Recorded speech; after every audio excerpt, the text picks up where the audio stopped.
as they say, sometimes it takes two steps back before you can take a step forward. Right.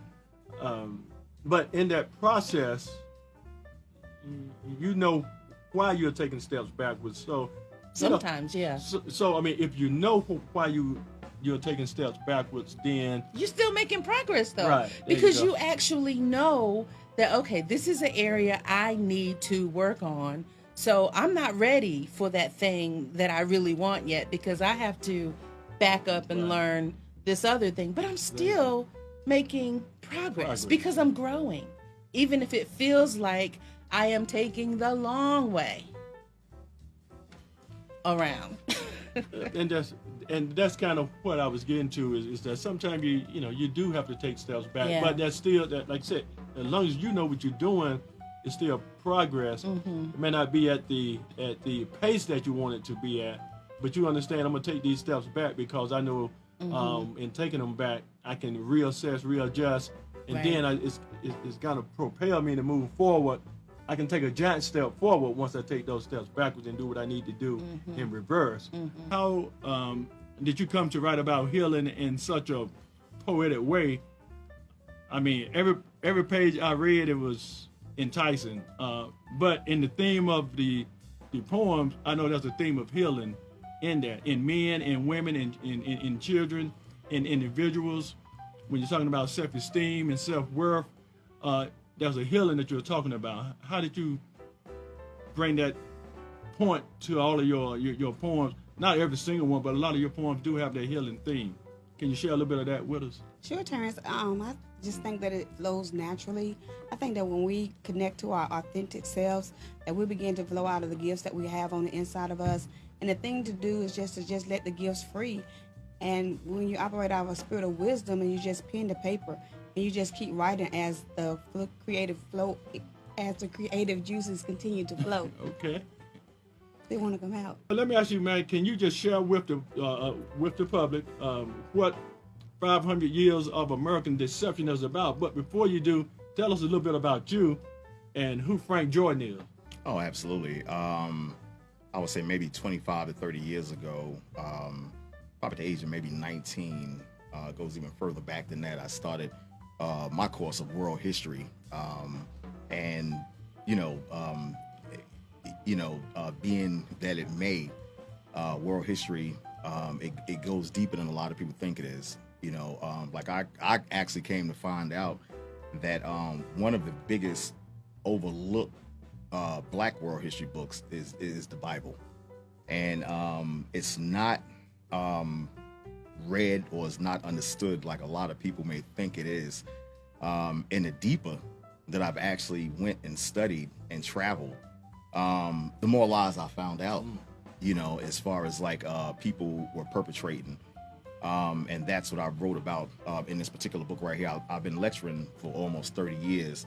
And one of the main things is that we have to get re-educated. Some of the falsehoods and the lies that has been told for more than 500 years. 500 years is just the amount of time that we've been over here in America, but it spans further back than that, like I stated in my book. We got to stop the fight and start to just come together and rebuild that structure for our children. So we're based on partnering with community organizations, we partner with other individuals, we partner with businesses in order to, if you can kind of take your mind here, event planning for the community. So where there's a need, we pop up, boom, and we make it happen. We've serviced over 1,500 children since 2012 with backpack drives, parent fairs, tutoring, financial savings nights, and a plethora of other activities. Does that answer? That it does. You are amazing, and what you're doing is amazing in the community. It's amazing in the educational system, and I think it's gonna challenge. It's gonna challenge North Carolina. It's gonna challenge America to make those changes and to expand. As you've traveled and have seen different educational systems and how early they start in getting the kids ready. I think that's something that the United States is gonna have to. They're gonna have to jump on board with that also. You may be the person that need to bring that to their attention. That was play the cards that you were dealt. Okay.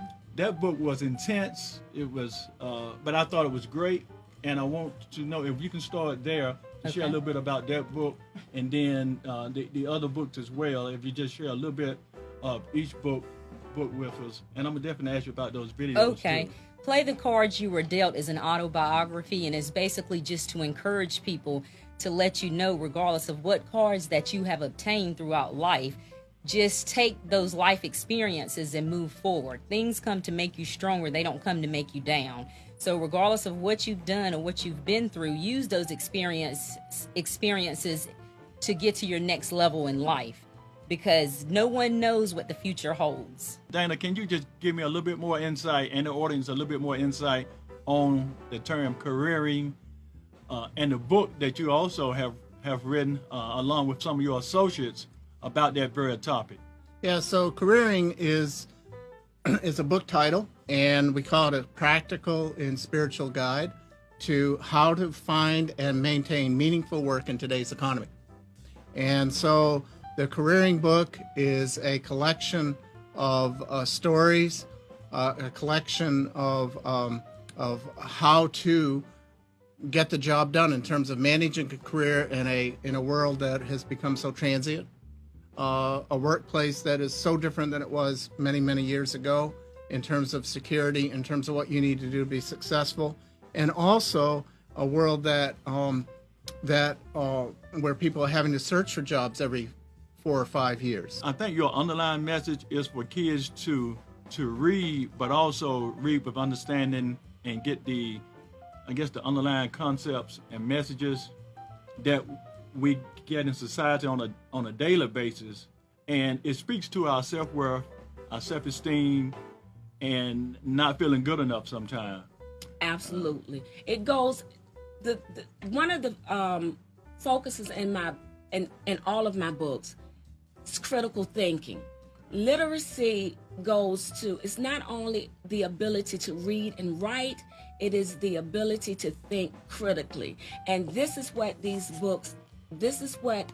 happens from reading these books. Not only do you just read the words, but in reading the words, you have to pick up on the underlying things. And in doing so, you think critically. What is happening? One of the questions might be, why does that mermaid look like a deformed fish? And as you read, or why would a mermaid look like a fish at all? In the first place, the mermaid is in an ocean, so why not? So there are a lot of why nots in this book that will lead to great discussion between parents, between teachers and their students, and between kids just sitting around reading and chatting and talking about the book. So the themes are really, really strong in reference to critical thinking. Is that a trend that has started with that school to prison pipeline? Once they had that encounter with the resource officer, it kind of just snowballs forward, or is that design or what? It is designed. We have just in the recent past years began to look at the school to prison pipeline. The school to prison pipeline started many, many years ago, as I said, in the early 80s, but we weren't paying attention to it because at first they used the juvenile court counselors to circulate children into detention centers. Okay. As a matter of fact, my county became one of the third largest counties was pushing children into detention centers. When I moved here to Raleigh, because I did want to do more advocacy and to raise the awareness around the school to prison pipeline, it was first coined the homeschool prison cycle, but after then working with many state organizations and getting them involved and looking at the research and whatever, many of the statewide organizations and colleges began to look at it, and they called it the school to prison pipeline. But when I first started seeing it, and as I was funded through Babcock and many other foundations, I called it the homeschool prison cycle, because I realized that the foundation of this thing was family, whether they knew or whether they didn't know what was going on. I recognized that the only way that we can stop it was to really address the home. So it is a trend. It is a part of a larger process. I want to touch bases with you on the Black Unity Awareness Summit that you all have have coming up in about, what, a week and a half or so, and just kind of tell us a little bit about who you are as an artist, and also how you got on the platform of this Unity and Awareness Summit that's getting ready to take place. Okay. Well, first off, you know what I'm saying, I'm Tap. I'm from Raleigh. You know what I'm saying? That's the city I come from, and I grew up in that area. I went to, Bena Wilburn and East Millbrook Middle and Millbrook High, and, ran around a lot of neighborhoods, and I know a lot of people, and, I've been doing music for a long time. I started off rapping when I was about 15, 16, and that transitioned into me producing, and then I started working under a couple of accomplished producers in the area, and got connected with some really good guys, and it just springboarded from there. Then I started traveling, going to other states, and working with other artists, and it just kept getting bigger and bigger. Now I'm here, and I'm really trying to establish a front for us to be seen the right way and be represented the right way when we come together and when we unify. I think that a lot of times when we unify, it gets portrayed negatively, and it gets seen as something that has a negative connotation to it. So I want to unify in the name of positivity, and also as a showcase of what positive unification looks like. I want to ask you about those taxi cab confessions today, because you particularly named those confessions from when you were driving a taxi cab in New York. Yes.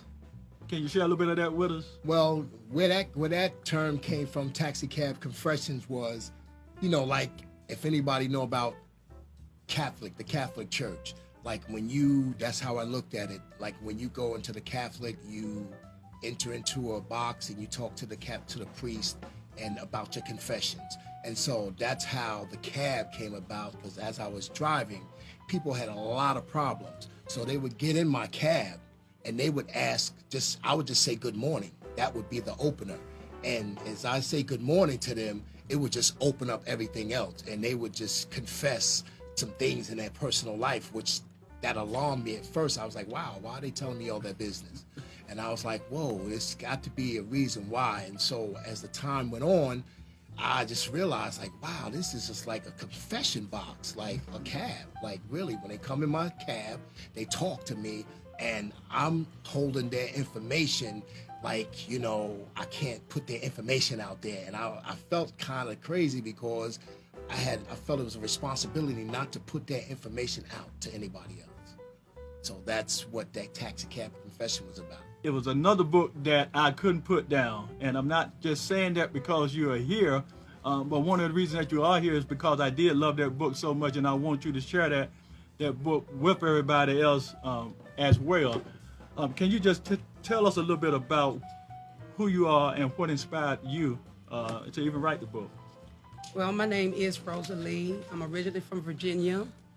I was inspired to write the book because I realized that our people and humanity as a whole needed to be encouraged, and there needed to be some words of wisdom spoken into the hearts and the minds of people's spirit to motivate them and to lift them up from the thoughts of degradation. And sometimes life can be overwhelming. And so periodically you need someone to come along and just speak into your life and encourage you. And I felt like I had that inside of me through so many different experiences to encourage people to live in abundance from within, live in their pure potentiality, in their greatness. Maxine, I'm going to get started with just asking the question, who you are and why did you create GAMS Unlimited? All right. Of course, I'm Maxine Phillips, and I am the owner of GAMS Unlimited. And what GAMS stands for is the initials of the family members. It's the husband and wife, it's the 2 children, and it's my first grandson. So within the name of GAMS, we have 3 generations. So I love to use a tagline as transforming generations through life and career coaching. The unlimited part of GAMS Unlimited comes when I believe that when you know who you are, you're able to articulate, you're able to communicate, and you're able to leverage your strengths. The sky is not the limit. Therefore, you're able to have unlimited opportunities and options at your jurisdiction.